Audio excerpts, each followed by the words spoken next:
Nacional del Paraguay, autoridades del Salud estarán respondiendo al aire las preguntas de la ciudadanía. De lunes a jueves, de 8 a 9 horas, por todos los medios del Estado paraguayo. Conducen Ricardo Germán, Carmen Insaurralde, Jennifer Caballero y Matías Aranda. Vacunate Paraguay.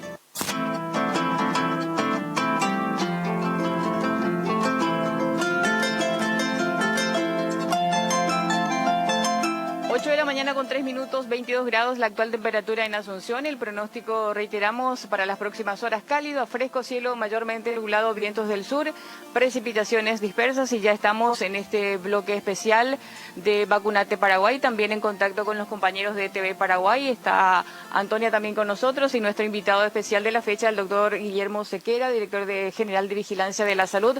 Buenos días, doctor, bienvenido. Esta es su casa para Radio Nacional y también para los televidentes de Paraguay TV. ¿Qué tal? Buen día, ¿cómo están? Buen día, doctor, ¿cómo le va? Y bueno, acá listo para las preguntas. Para las preguntas, ¿eh? ¿A full? Estamos para imponer. Perfecto, perfecto. Bienvenido, doctor. Bueno, la gente quiere saber, en primer lugar, qué porcentaje de la población se va a vacunar. ¿Se va a cumplir con el 30% de personas vulnerables? Y después de eso, ¿qué se espera, doctor? Bueno, como ustedes saben, el Ministerio de Salud, el Gobierno Nacional, tiene más de 9 millones de vacunas pagadas o por lo menos pendientes, ¿verdad? De recibir. Hemos recibido todavía alrededor de 600.000, 700.000 vacunas y bueno, fueron las personas que están aplicadas, más de 600.000 personas ya están aplicadas. La población de riesgo nosotros calculamos antes de que aparezcan las vacunas. En realidad, con la OMS hicimos un cálculo de cuál es la cantidad de personas que realmente son vulnerables a esta enfermedad. Entre la edad, más de 65 años, más algún tipo de, o los menores que tengan algún tipo de enfermedad que complique el COVID, ¿verdad? Y se hablaba alrededor de 1,5 millones de personas, más o menos, 1,5 millones, 1.600.000, por ahí, es la cantidad de personas que, si les toca el COVID, tienen casos graves, se van a internar y muchos de ellos van a morir, ¿verdad? Tenemos casos de personas sanas que obviamente también fallecieron, que también entraron a terapia, pero eso es excepcional. Entonces la campaña de vacunación en un principio, cuando empezaba esto, ¿verdad?, ni nos imaginamos también que íbamos a tener vacunas tan rápido. Todo, ponerle ya julio, agosto del 2020, pensábamos que para dentro de un año probablemente íbamos a tener. Y a fin de año empezaban a aparecer las vacunas, ¿verdad? Entonces el plan apuntaba no tanto a parar la epidemia, vacunar no para parar la epidemia, sino para mitigar el daño que causa la epidemia o la ola donde uno está.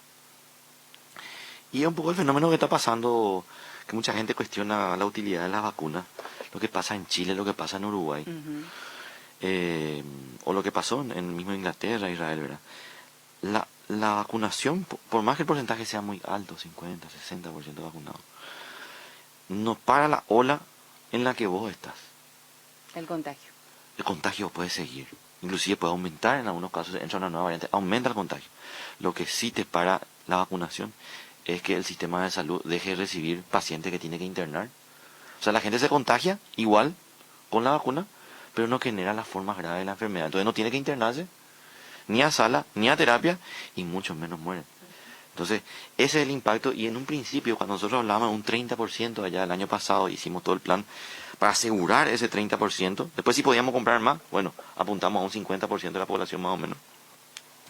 Pero cuando apuntamos a ese 30%, nosotros decíamos, vamos a cubrir a esas 1.600.000 personas que tenían vulnerabilidad y un poco más, ¿verdad?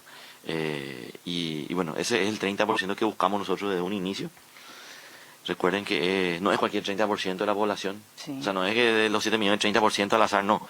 Justamente el 30% que tiene más vulnerabilidades, que más se va a internar y que más va a fallecer, ¿verdad? Y que se dio. Las personas que más fallecieron, digamos, son las personas justamente de mayor edad. A partir de 60 años. Así mismo, 70% de nuestros fallecidos están ahí, ¿verdad?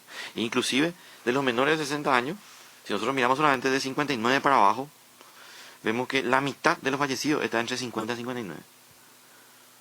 O sea, ahí está otra vez. Por eso nosotros decidimos ampliar. Esto es muy dinámico, ¿verdad? Por eso nosotros la fase 1 era hasta 60 de vacunación. Hasta los 60 años era fase 1. Después ya íbamos por comorbilidad.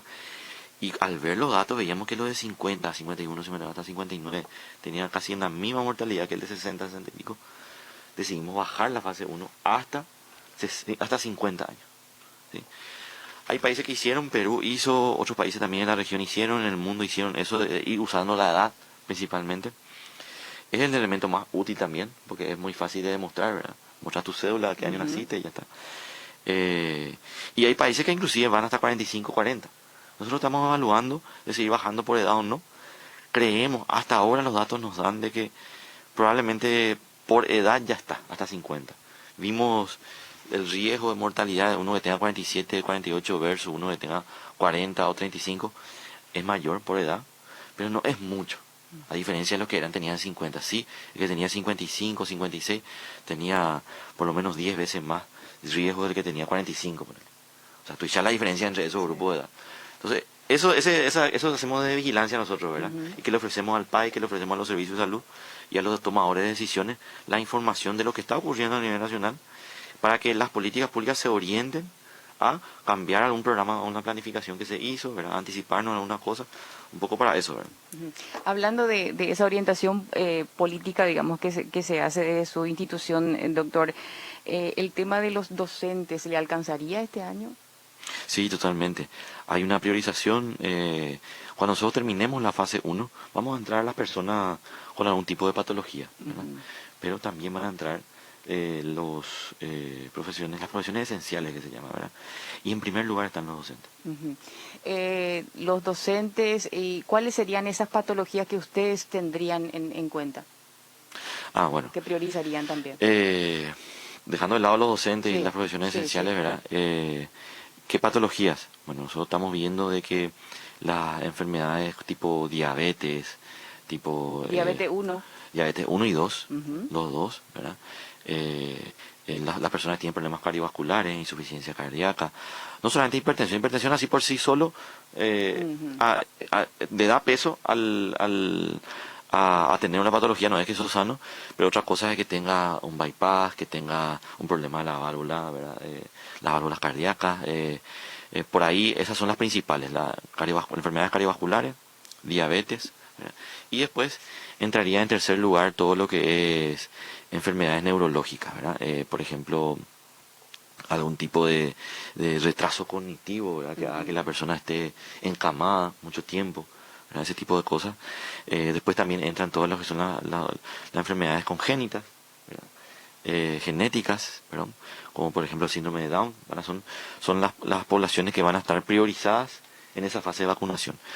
Por los registros, hasta ahora que tenemos de las personas, recordemos que hace 2 semanas ya está abierto el registro para menores de 50 años, 50 18, con patología de base o no, ¿verdad? Los que, si ustedes cuando se registran ponen, sí tengo patología de base, tienen que marcar un grupo, ¿verdad?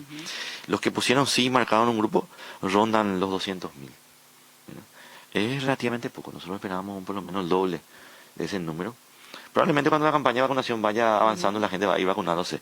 Pero si es el número al cual tenemos que apuntar, probablemente estamos cerca de abrir ya esa fase de vacunación. Y ya que habló del número de los servicios esenciales, ¿continúa con qué número?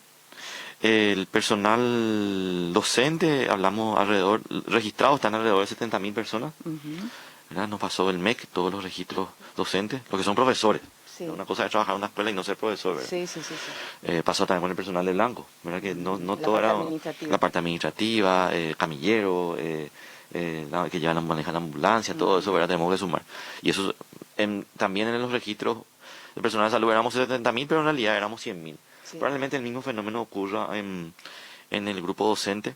Esto es un poco apuntando también a que probablemente en agosto intentemos un poco ver la posibilidad de que se reanuden las clases presenciales, ¿verdad? Por lo menos en las zonas que estén con baja circulación. ¿Se podría decir que agosto sería una fecha o esperaríamos el próximo año, doctor? Yo no quiero acá condicionar nada con los comentarios que están, pero siempre esto está siendo evaluado, sí. ¿Verdad? Trabajamos muy bien con el MEC, hicimos un plan de trabajo, tenemos un equipo que está bien trabajando coordinadamente y por un lado va a pesar, y pesa hasta ahora, las zonas rojas, ¿verdad? Si tu colegio está en una zona roja, lo importante ahí es probablemente podemos pasar a las clases virtuales, pero si no está en zona roja, podemos ya hacer presencial. Recordemos que las escuelas no son una escuela no es donde hay casos no es que eso enferma a la comunidad, sino al revés. La comunidad enferma es la que enferma a los niños en las clases o a sus padres. ¿Sí? De hecho, nosotros tenemos en Municipalidad tuvimos reuniones con centros de estudiantes, ¿verdad? Y un poco ellos quejándose, quieren tener clases presenciales y nos decían, a las puchas, doctor, vos no sabés lo que es. Nosotros no nos vamos a clases, todo virtual, pero mi mamá todos los días se reúne con su amiga. Mi papá todos los días hace su asado ahí, ¿verdad? Y nosotros no podemos juntarnos con nuestros amigos. Entonces, la sinceridad. Los niños no mienten, ¿verdad? Entonces me es muy injusto, ¿verdad? Que pongamos la misma balanza, cerrar escuelas y no estamos cerrando bares, no estamos cerrando, ¿verdad? Es cierto, hay un componente económico, todo esto podemos discutir, pero si discutimos a través del prisma de los valores, hay cosas que tenemos que proteger, ¿verdad? Y la educación debe ser fundamental y es a lo primero que tenemos que apuntar a que se tiene que abrir, ¿verdad? Sí. Nosotros de salud somos muy conscientes de eso. Sabemos que educación es salud también. Los niños educados son nuestros vigilantes de la salud, son los que le cuestionan a papá porque fuma, porque no usa el cinturón de seguridad, que no usa casco, porque se junta con sus amigos, no usa bien el tapabocas. Los niños son nuestros soldados, ¿verdad? Nuestros centinelas, exactamente. Entonces, para nosotros es fundamental la vuelta a clases, pero con las condiciones que nosotros pusimos. Por eso está siendo priorizada la población docente. Estamos hablando de 70.000 docentes registrados, vamos a hablar probablemente de 100.000. Es un volumen que hoy, viendo probablemente los números que van a venir en julio, puede ser una población que sea una de las primeras poblaciones esenciales beneficiadas, ¿verdad? Ese es un poco el plan. Doctor, están llegando las preguntas de los oyentes. Algunas son, digamos, un poco reiterativas, pero es importante también reiterar nosotros en el sentido de educarles con los datos, con las nuevas informaciones proporcionadas por el Ministerio de Salud. Una persona pregunta, ¿desde cuánto tiempo puede aplicarse la vacuna cuando uno tuvo COVID? Bueno, nuestro protocolo, el protocolo nacional, eso es muy dinámico. Hay países que tienen diferentes, pero nuestro protocolo nacional dice que si las personas que tuvieron COVID y fue leve, puede contar un mes desde que inició los síntomas de COVID, o por ahí tuvo COVID pero no tuvo síntomas, o sea, era contacto de alguien y se hizo normal test y le dio positivo. Yo no tengo síntomas, pero soy positivo, hiciste tu cuarentena. Vas a contar desde tu positivo de tu test 30 días. O si empezaste con síntomas y te hiciste el test, no cuentes del test, contá desde el inicio de síntomas, 30 días. Ahora, las personas que tuvieron COVID y se internaron, se fueron a terapia intensiva, tuvieron 20 días internados, salen de alta, a eso solo le pedimos por lo menos un mes del alta. Si vos estuviste internado, si vos estuviste grave, contamos un mes del alta. Ese es el protocolo nacional. Hay países que, España por ejemplo, si vos tuviste COVID, te pones la vacuna 6 meses después recién. Así es. En Estados Unidos, si vos tuviste COVID, te puedes poner a los 10, 15 días también. Entonces, es un poco, cada país un poco tiene su, no hay así como contundencia de qué es lo que se tiene que hacer.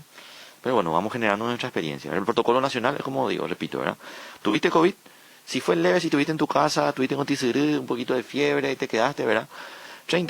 Un mes desde el inicio de síntomas. ¿Sí? Y si tuviste grave, estuviste internado, un mes del alta. Otra pregunta, la gente que se vacunó el 29 de abril con AstraZeneca, ¿para cuándo la segunda dosis? La segunda dosis es de AstraZeneca, nosotros estamos aplicando ya a los 3 meses. Se dice 8 a 12 semanas, pero yo creo que se va a cerrar ya en 3 semanas, ¿verdad? Hay una, ¿cómo se dice? Un principio en epidemiología con respecto a las vacunas, que es mejor vacunar a más gente con una dosis que a poca gente con 2 dosis, ¿verdad? Entonces, cuando van llegando vacunas de AstraZeneca, y si el laboratorio que produce AstraZeneca te dice, esta vacuna es muy buena, también se aplica a 3 meses. Bueno, vamos, esa vacuna que viene para dar la segunda dosis al que le tocaba los 2 meses al mes, nosotros, es que al principio hacíamos así, al mes ya poníamos la segunda dosis. Después cuando había evidencia que si ponen los 3 meses, inclusive parece que es mejor, ¿verdad? Entonces cuando llega más vacuna, en vez de estar dando la segunda dosis, nosotros preferimos tener más gente inmunizada, por lo menos con una dosis. Eso sí ayuda a que haya menos internados, a que haya menos personas en los hospitales, ¿verdad? Tiene un impacto epidemiológico más interesante, ¿verdad? Por eso entonces, bueno, usemos la opción que nos da el laboratorio que produce la vacuna y la evidencia de que a los 3 meses la vacunación genera muy buenos anticuerpos y le damos tiempo y estamos vacunando a más gente, ¿verdad? Entonces, en nuestro país se aplicaría ese principio, doctor, de vacunar a más gente con una dosis que aplicarle a la segunda dosis. Se utilizarían las vacunas Sí, que se vienen para claro. inmunizar a más personas antes Así que es. aplicar la segunda dosis. Así, sí, no es que vamos a aplicar más la segunda dosis. No, la La primera. primera. La primera sí, y la segunda vas a aplicar hasta el laboratorio te dice, 3 meses. si Se te, va a si alargar el laboratorio te dice, puedo aplicar un mes, Sí, ¿verdad? sí. Pero puedo aplicar a 3 meses. Ah, Inclusive ya. hay estudios que te dicen, en 3 meses parece que se genera más anticuerpos, más defensa. Entonces en 3 meses. Entonces vamos a aplicar a 3 meses y para nosotros es espectacular. Ya. Podemos vacunar a más gente con una dosis. Y ya se está aplicando ese principio. Y en líneas generales se está aplicando, por eso pasamos a AstraZeneca de aplicar a un mes. Por eso 3 meses. generó mucha confusión. Sí, Porque había sí, gente, sí, doctor. pero ¿por qué si a mi tía al mes le pusieron Sí. y a mí me dijeron ya? Sí. Generó mucha confusión. Pero bueno, eso en el mundo está pasando. En el mundo, en Sí. todos los países se quejan de esto de los Porque cambios. estamos experimentando. Estamos aprendiendo, Ujú. ¿verdad? Siempre se aprende en salud y en la ciencia, siempre hay como las verdades se van construyendo una encima de otra. No es que la otra era mentira, sino que la nueva evidencia construida sobre la evidencia anterior nos dice, no, eso que estábamos haciendo, esto es mejor, ¿verdad? Y eso no es que significa debilidad, desorganización y nada, sino es ir de la mano de la evidencia. Ocurre nomás demasiado rápido. Porque todo el mundo está estudiando esto. Entonces, por todos lados hay evidencia. Nos bombardean. Nos bombardean. Hoy por las redes yo puedo estar hablando con un investigador de Japón, ¿verdad? O con un investigador de los Estados Unidos. Y me está contando la primicia de lo que vio. Y eso ya puedo estar aplicando en Paraguay, ¿verdad?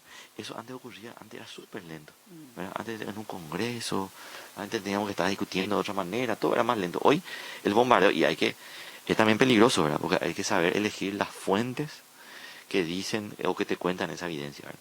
Sí. Ese es otro punto importante, es la Sí. fuente. Sí, otra consulta. ¿Qué pasa con los encamados que no son vacunados? Los encamados que tienen la edad hoy, que tienen más de 52 años, ¿verdad? Deberían de estar vacunados, ¿sí?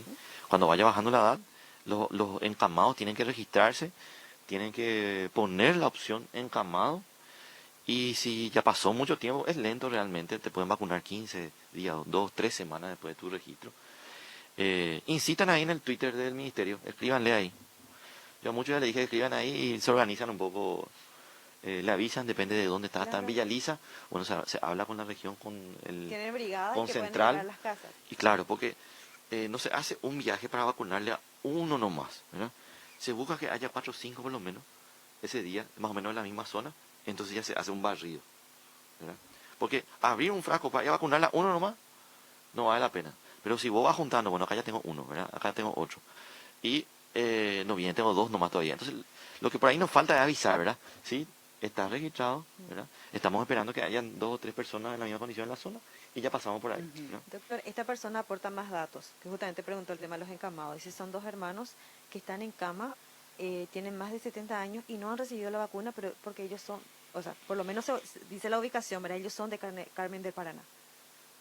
Ay, bueno, en Carmen de Paraná hay que hablar con la región. Hay que hablar con la región, hay que hablar con el distrital que está ahí cerca de Carmen de Paraná. Y la USF que está encargada de ese territorio, primero tiene que estar censada esa persona como encamado, porque no es la vacuna nomás lo que tiene que recibir.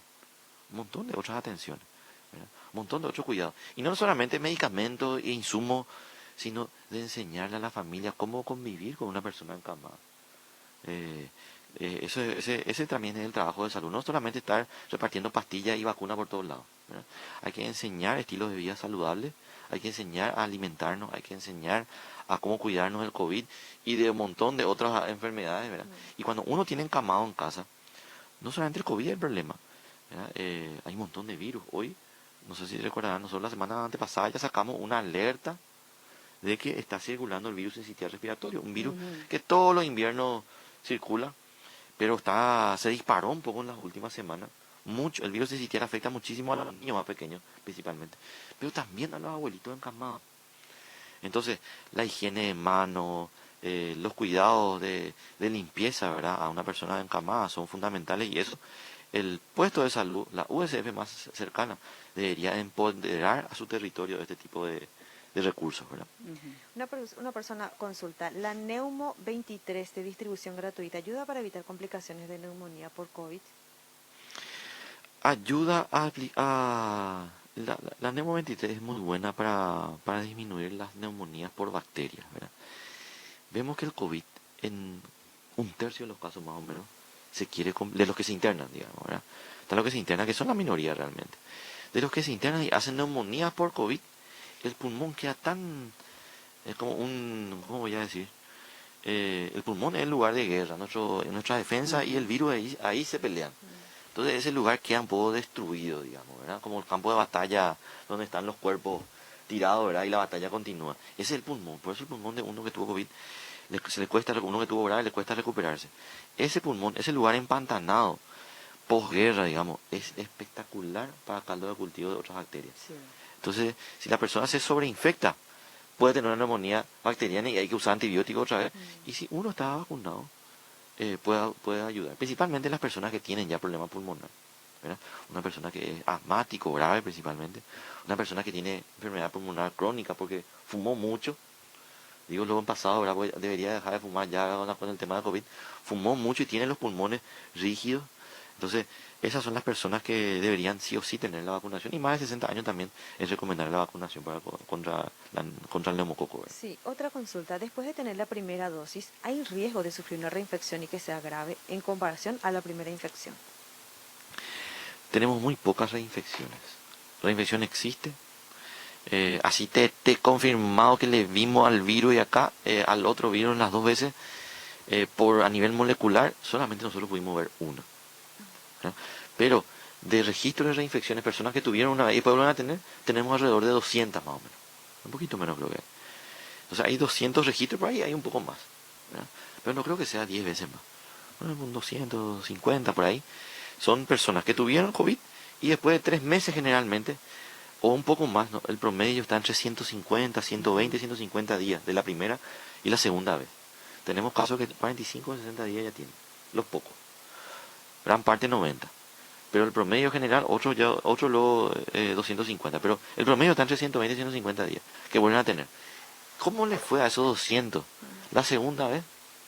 Y es equilibrado. Tenemos algunos que fallecieron. Tenemos otro que tuvo ticerino más.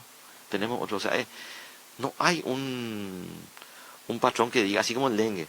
En el dengue sí está descrito que vos podés tener la primera vez y la segunda vez probablemente es más puede ser más grave. La tercera vez también puede ser más grave y la cuarta vez más grave que la tercera y así. El dengue sí se va potenciando cada vez que vos tenés. Con el COVID no tenemos tanta evidencia de eso. Porque los casos son tan pocos que nos cuesta ver, ¿verdad?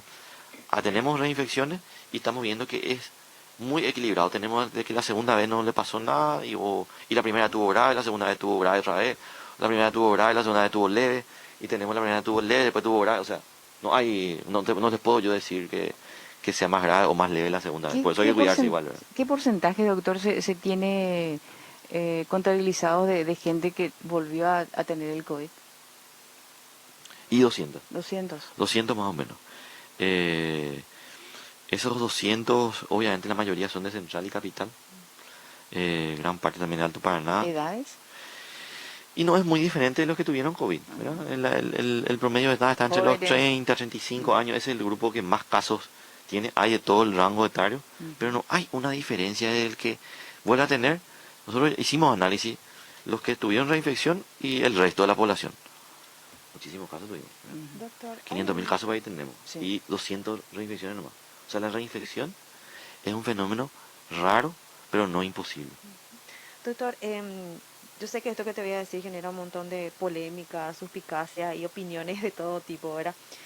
Con relación al caso del diputado Roa, que se vacunó, recibió la primera dosis y falleció posteriormente. Sabemos cómo terminó, ¿verdad? Sí. Los familiares dicen que él se vacunó sin saber que estaba con el COVID, ¿verdad? Así Y es. después ya la fantasía para los antivacunas, ¿verdad? Así es. ¿Cómo se puede explicar eso? Nosotros vamos viendo la gente que está falleciendo, principalmente personal del blanco. Y tenemos un personal del blanco que se vacunó y murió de COVID. Pero tenemos 20, creo, o 21 creo que tenemos. Solo 2 fallecidos de los que murieron tenían 2 dosis. Pero viendo un poco bien, o sea, nosotros sabemos, ¿por qué con 2 dosis se muere? Y revisando un poco, se enfermaron de COVID. Uno en el día que se vacunó ya empezó con fiebre y TCR, y el otro al día siguiente empezó su gripe de COVID. Entonces, esa segunda dosis tampoco le generó las defensas. Uno para decir que está con las defensas plenas por la vacunación, por lo menos 2 a 3 semanas después de la segunda dosis, que vos, y si vos tenés COVID, bueno, ahí vamos a cuestionarle un poco la vacuna, vaya a operar, ¿verdad? Yo ya tengo las 2 dosis, ya pasaron 3 semanas de mi segunda dosis, y vuelvo a tener, ¿verdad? Y me fui a terapia y todo eso. Ahí yo me quejaría un poco de la vacuna, que puede ser también, excepcional, es decir que es excepcional, no puede ser. Pero nosotros tenemos dos personas que recibieron 2 dosis y y fallecieron, pero estaban enfermas, igual que el caso del diputado. Reciben la vacuna y al día siguiente hacen fiebre o algo así, o ese mismo día, y se le hace el test de COVID y está positivo. O sea, le encuentran el virus en las fosas nasales. La vacuna nunca va a producir eso.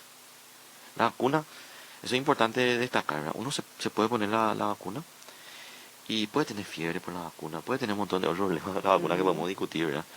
Pero nunca te va a dar positivo el test de COVID por la vacuna. Eso no te puede pasar. Imposible. Imposible. Eso quiere decir que te enfermaste de COVID. ¿Verdad? Entonces, el caso del diputado es un caso de él se vacunó, probablemente ya incubando o ya a punto de desarrollar los síntomas. ¿Verdad? Hay que recordar que el diputado también estaba en campaña. Sí. Justo nosotros Sí. insistimos muchísimo, ¿verdad?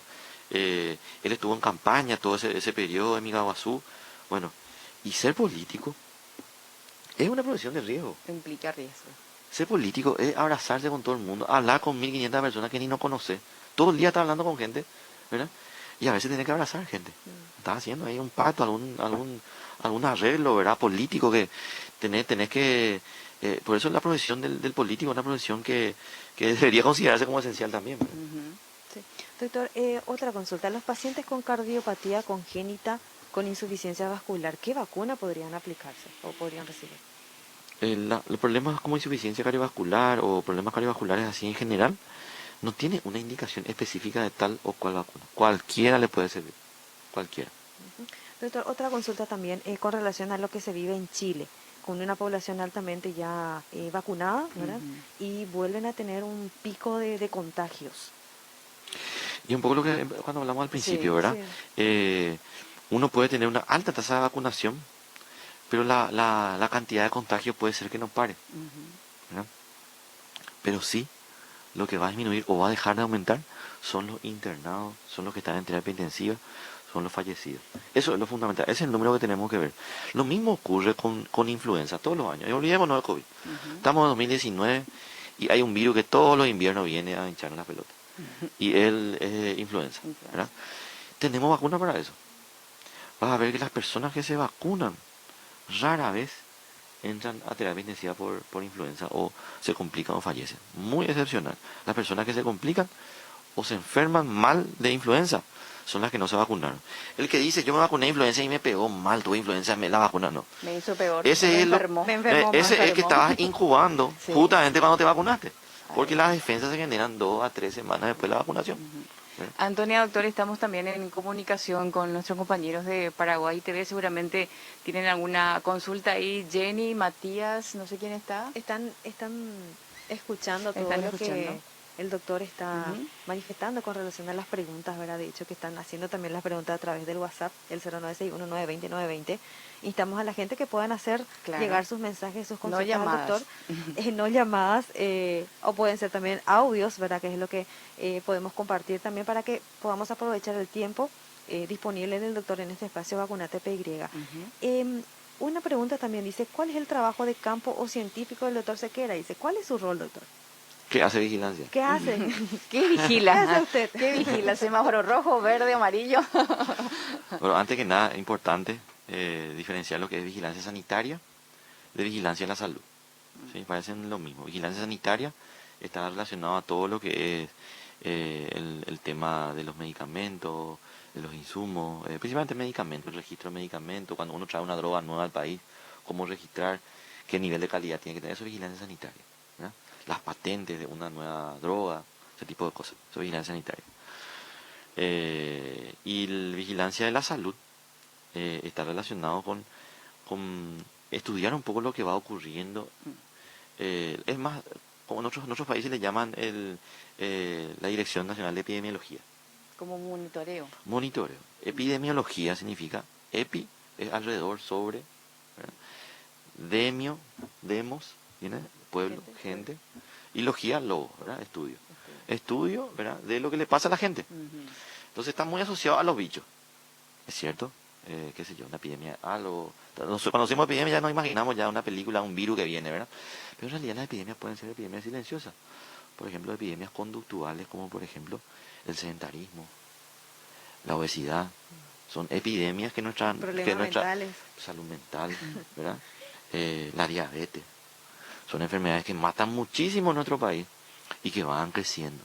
Entonces nosotros tenemos que estudiar un poco por qué estos fenómenos ocurren, ¿verdad? Ya sea por el registro de nuestros servicios, lo que va generando, o estudios especiales que nosotros hacemos de la dirección, ¿verdad? Ya sea con fondos nacionales o con cooperación internacional, para saber qué es lo que está ocurriendo, ¿verdad?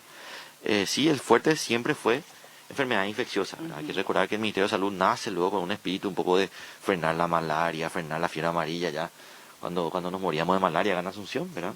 En los 30, en los 40, ¿verdad? Muy enfocado al control vectorial, esas eran las prioridades sanitarias de aquel momento. Y ahí la epidemiología estuvo metida.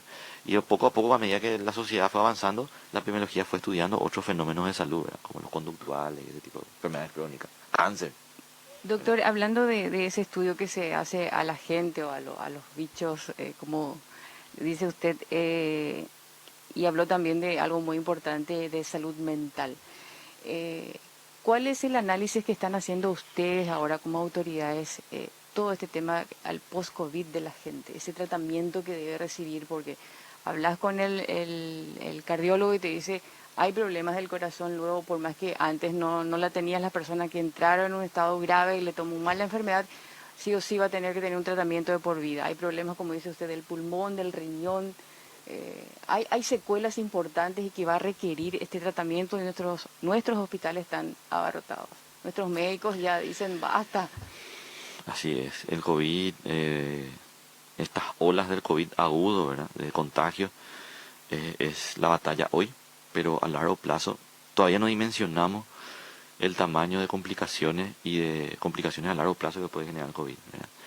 Como bien dijiste, problemas cardiovasculares, problemas cognitivos, mucha gente Sí. que pierde o La no puede concentración, concentrarse sí. como antes, por lo que bueno, queda con 2 o 3 meses de ese tipo de problemas.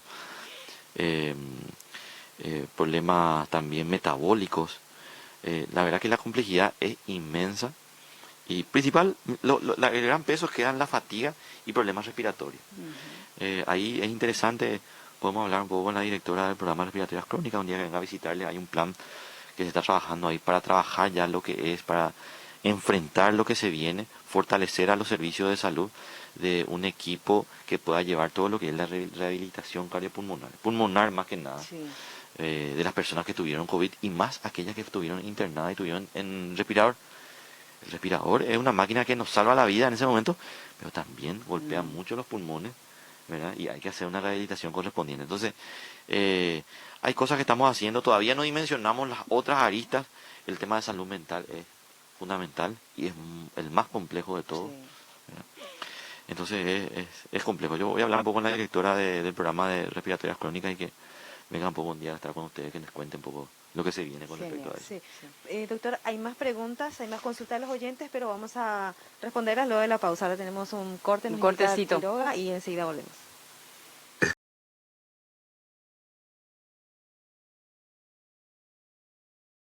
19 grados la actual temperatura en Ciudad Capital. Seguimos con nuestro invitado de la fecha, el doctor Guillermo Sequera. Bueno, seguimos, Antonia, con los mensajitos seguramente de la preocupación de la... Quiroga, que tenemos Sí. una pregunta al aire. ¿Escuchamos?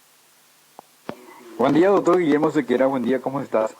O sea que finalmente la aplicación de su segunda dosis de la vacuna AstraZeneca puede variar de 2 meses en adelante, tengo entendido, ¿no?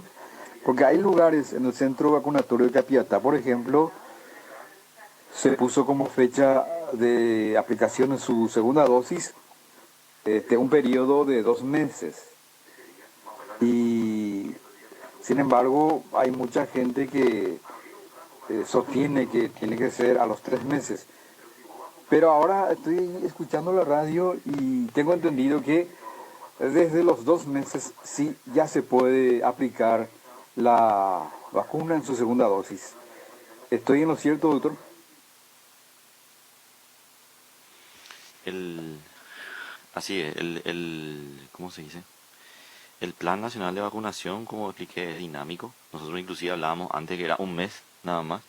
Después cuando vimos que aplicando más tardíamente inclusive se puede generar mejores defensas, fuimos. Y porque también nos conviene, porque con esa estrategia que les comenté, tenemos la posibilidad de seguir vacunando a más gente antes que estar dando las dosis a una misma persona.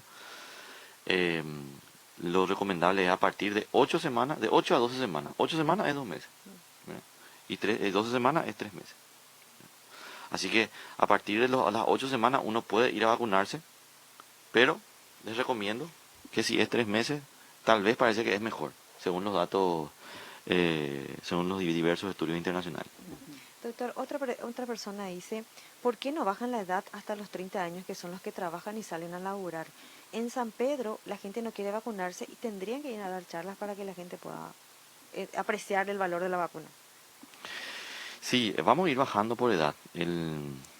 Hay que ser sincero también. No tenemos muchas vacunas ahora. La estrategia de vacunar a las poblaciones que trabajan, a las poblaciones jóvenes, para hacer eso, que es una buena estrategia, apuntar a la persona que sale a trabajar, ¿verdad? Porque esa es la persona que se va a contagiar.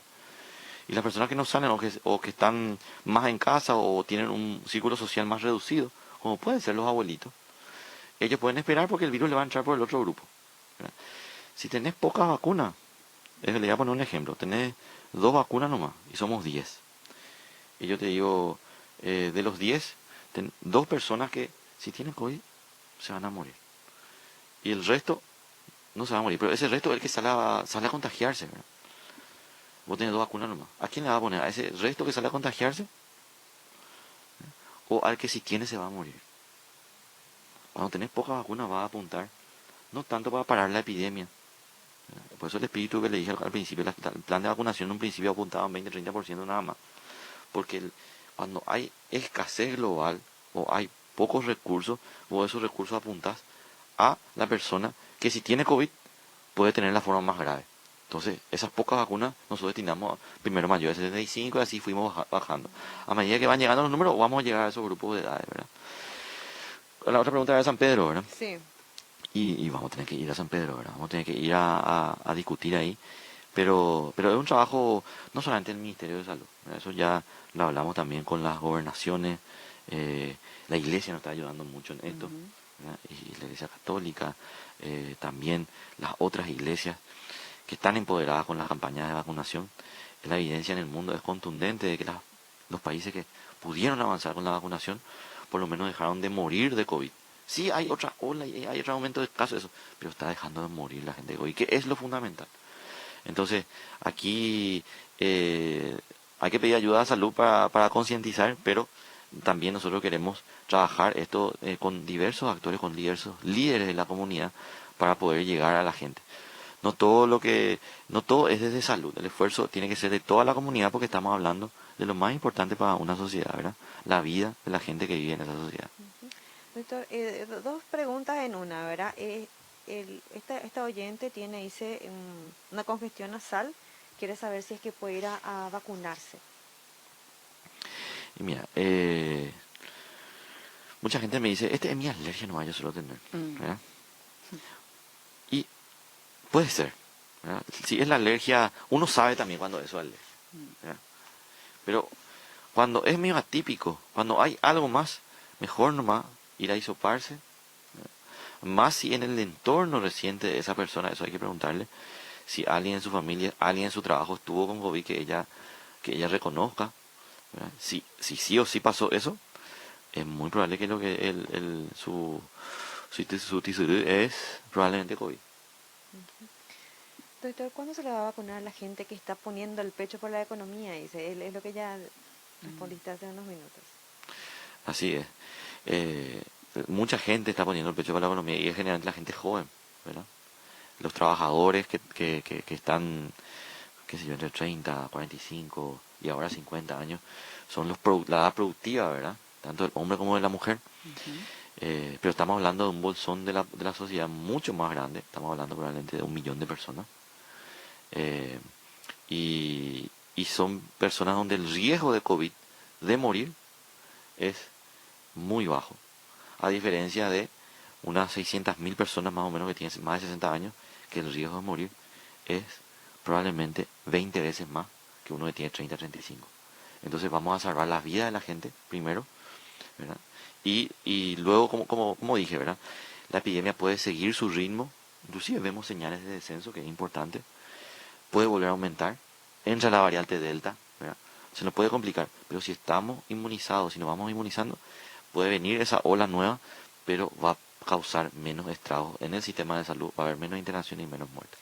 Doctor, con relación justamente a esa observación epidemiológica que están haciendo, se hablan de que hay cifras en descenso en algunas zonas que ya sean de internados, como así también de fallecidos. ¿Cómo estamos en la mesa de evaluación de análisis de datos? Estamos viendo señales de descenso, ¿verdad? No hay que ilusionarse mucho. Por más de que hoy nos comparamos los casos, la cantidad de casos que tenemos, pucha, es poquísimo, 2.100 es poquísimo. Estamos igual que finales de marzo, cuando empezaba a subir, ¿verdad? Estamos igual que principios de abril, cuando estábamos asustados.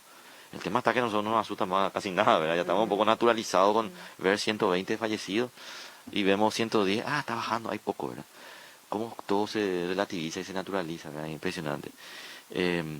Sí, hay señales de descenso, lo vemos en la cantidad de casos diarios. Vemos más o menos en los servicios algo, es más lento lo que vamos a ver en los servicios. Por ejemplo, en SEME, que lleva la ambulancia que hacen traslados, hay menos llamadas de traslado. O sea, hay diferentes señales que nos hablan de que probablemente hay un descenso de la cantidad de casos. Pero no nos ilusionemos, estamos en el mismo punto que estábamos hace 2 meses, en el cual estábamos asustados, así que no digo que tengamos seguido asustados, pero seguimos con la guardia lista, ¿verdad? Permanente. Sí. Doctor, decía al respecto el viernes pasado en la conferencia de prensa, y lo escuché decir justamente sobre ese tema, que no podemos decir, tenemos un bajón, digamos, de la epidemia. Sí, de algunos números, pero no se puede decir de la reducción de la epidemia en nuestro país. Así es, nosotros de vigilancia por lo menos queremos 3 semanas consecutivas de descenso para decir, bueno, hay descenso. Ver una muesca de descenso, ¿verdad? 1 o 2 semanitas puede ser, inclusive 3, puede volver a subir después, pero 3 de descenso sostenido, sí es una señal de un descenso importante. Y bueno, esperemos, ¿verdad? Toco madera que...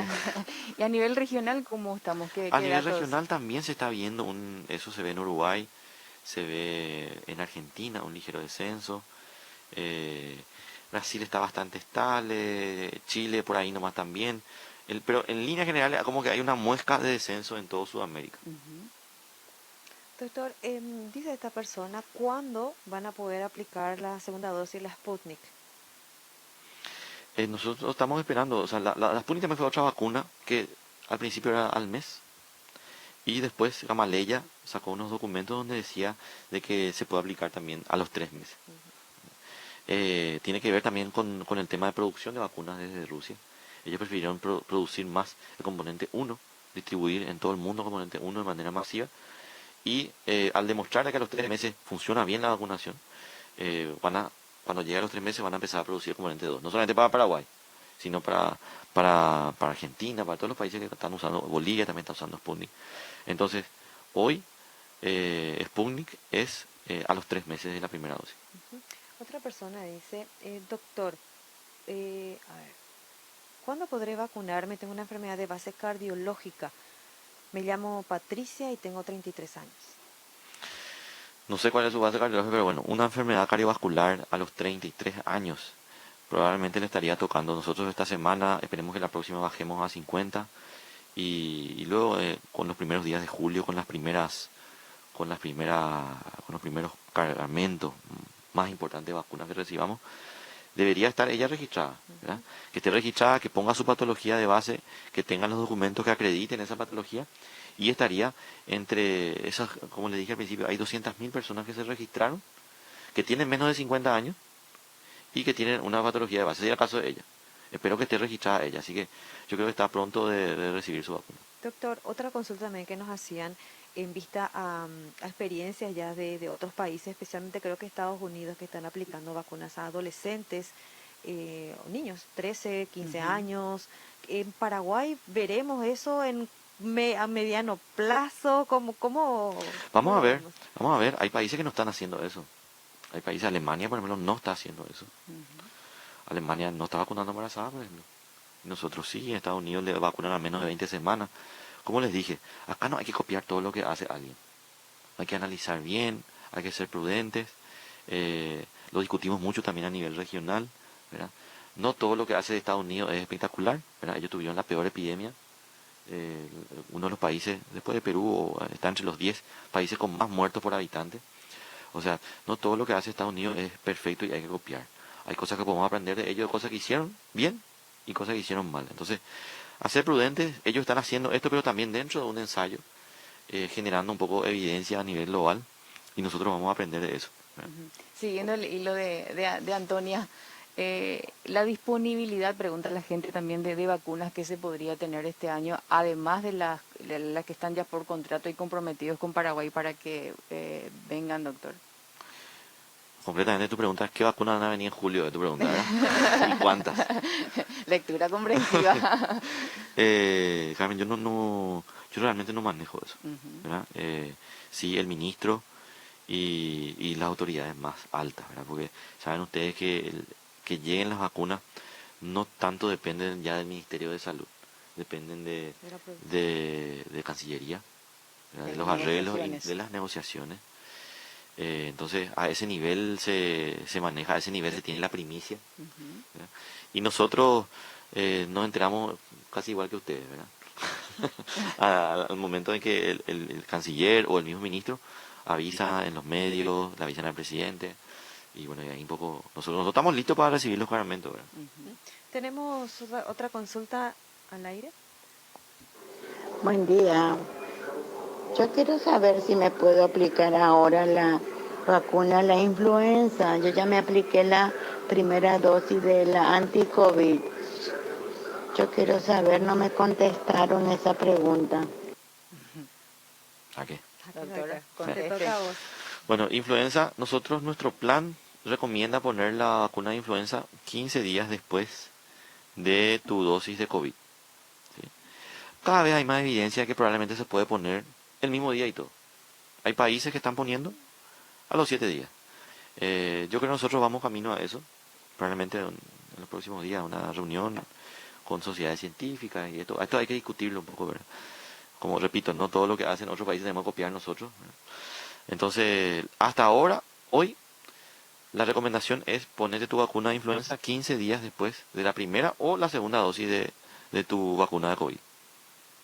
Otra persona dice, mi madre tiene 79 años, se vacunó la primera dosis con la vacuna AstraZeneca y como segunda dosis le aplicaron la vacuna Hayavac y también la anotaron como primera dosis. ¿Qué hacer al respecto? Bueno, estaría bueno que nos envíe un poco la fotito de su carnet. Se están viendo esos fenómenos, ¿verdad? Eh, y hablamos nosotros con nuestros pares de la región, ¿verdad? Hablamos con la gente de Chile, con la gente de Argentina. Suele pasar. No es el programa, no es lo que está establecido, ¿verdad? Lo bueno es que hasta el momento hay una buena evidencia de que las personas que recibieron, probablemente sin querer, porque no es el programa lo que dice eso, ¿Fue eh, un error, doctor? probablemente es un error. Lo que vemos es que las personas generan buena cantidad de defensa. ¿Ya? Yo creo que el futuro que se nos viene, esto ya en tono personal, es la intercambiabilidad de las vacunas. Todas van a potenciarse, todas van a poder cruzarse, pero esto Se van a estoy complementar. diciendo un poco de manera irresponsable, ¿verdad? Mm. Esto es el futuro. Probablemente las vacunas van a venir con un componente, otra van a venir, así como influenza que tiene diferentes variantes Ujú. en la misma vacuna, la, eh, la de COVID probablemente va a ser así también, ¿verdad? Pero bueno, eso va a ser en el futuro. No tenía que haber ocurrido eso. Si nos puede mandar la foto, Sí, genial. voy a pedirle. Otra consultita, doctor, con respecto, dice, mi esposo se aplicó la vacuna ayer y anoche tenía mucha fiebre, dice, ¿qué puede hacer al respecto? ¿Consultar o...? Y AstraZeneca seguro que se habrá puesto, ¿verdad? Eso es una señal de que no le pusieron agua, como dicen muchos, ¿verdad? Si tuviste un poco de chucho después de la vacunación es porque te pusieron... De verdad. Te saltó las defensas ahí, ¿verdad? Están entrenando ahí las defensas para Se están enfrentar al virus. peleando Se con la están, ahí vacuna. tienen su sparring para practicar, ¿verdad? Está bien, entonces es buena señal. Es buena señal. Señal No, positiva. con paracetamol, con ibuprofeno, Ujú. sin problema puede parar la fiebre, los dolores musculares, pero lo habitual es que esto sea un día nomás. Así, esto persiste más de 48, más de 24 horas, o sea, 48 más, yo creo que tendría que ir al médico. Ya. Doctor, justamente lo que ya comentaba, una persona dice que se aplicó la primera dosis contra el COVID y en 10 días recibió la de antiinfluenza. Influenza. ¿Qué va a pasar con ella? No pasa nada, que no se preocupe. Ujú. Justamente voy a pedirle a la persona que hizo la consulta con relación al cruce, digamos, Que te pase la foto. que me pase la foto exactamente. Doctor, otra consulta, ya digamos un estudio o una visión sociológica, ¿verdad? De paraguayos y también de ciudadanos de América. El comportamiento de las personas ante la pandemia es similar a lo que sucede acá, que de repente uno se relaja, no que usa más tapabocas, se rebela contra las reglas de protocolo. ¿Qué observan con eso? Sí, mira, nosotros también observamos lo que ocurre no solamente en la región, sino en el mundo, y vemos que países como Alemania también hay grandes movilizaciones en contra, por ejemplo, de que se rebelan ya con el uso de mascarillas. Por eso yo me enojo luego cuando dicen, no, el paraguayo, no, esto es un fenómeno global. El paraguayo es desobediente, no quiere, mira, en España, en Alemania, en Inglaterra, ¿verdad? Por decir, ¿verdad? En Francia, por decir, bueno, ellos tendrán sí mejores sistemas de educación, entonces ellos, cuando su gobernante le dicen, estamos en cuarentena, obedecen todo, ¿verdad? Obedecen todo. No, es así. Es un fenómeno de las sociedades libres que están en su derecho de protestar. ¿Verdad? Eso no vemos tanto en China, por ejemplo. China, si se cierra una ciudad, nadie protesta. El que protesta se va a la nube, ¿verdad? Entonces, yo creo que es un derecho, ¿verdad? Al drive. Al drive se va, ¿verdad? Pero es un derecho y está bien, pero sí, sí lo que vemos que está ocurriendo en Sudamérica, ¿verdad? En general.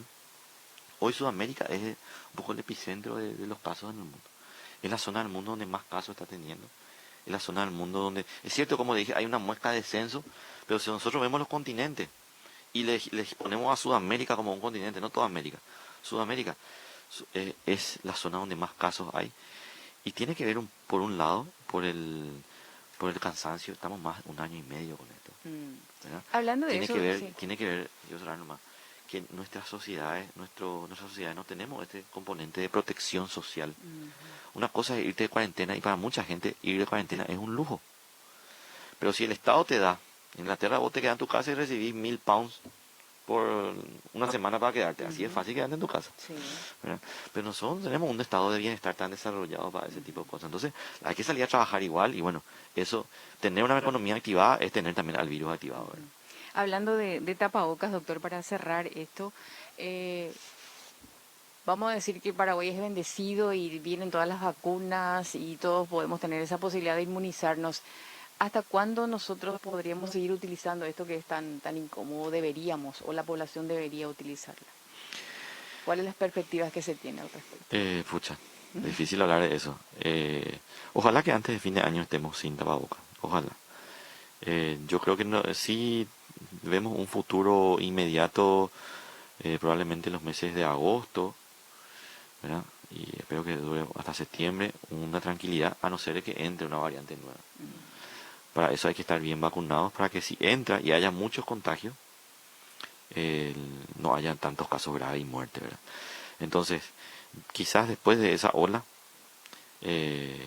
con gran parte de la población vacunada y con algunos indicadores, yo siempre, y a ustedes principalmente, ¿verdad? Como indicadores, les invito a que visiten nuestra página de Vigisalud, Sí. lo que es mapa de riesgo, y vean cuáles son los departamentos, que no solamente los casos, los internados que tiene ese departamento, los fallecidos que tiene ese departamento. Eso nos habla de cómo está, qué tan, como dije una vez, en el horno está ese territorio, ¿verdad? Si estamos lejos del horno, yo creo que podemos ir viendo el camino para dejar de utilizar el tapabocas, ¿verdad? Doctor, muchas consultas en el tintero, como se dice. Mañana conferencia de prensa, tendremos novedades. ¿Cómo estamos en...? ¿Podemos adelantar Sí. algo? No, en líneas generales voy a mostrar la situación epidemiológica que más o menos les comenté. Vemos señales de descenso, algunos departamentos que, que nos preocupa, ¿verdad? Pero seguimos en el horno, ¿o no?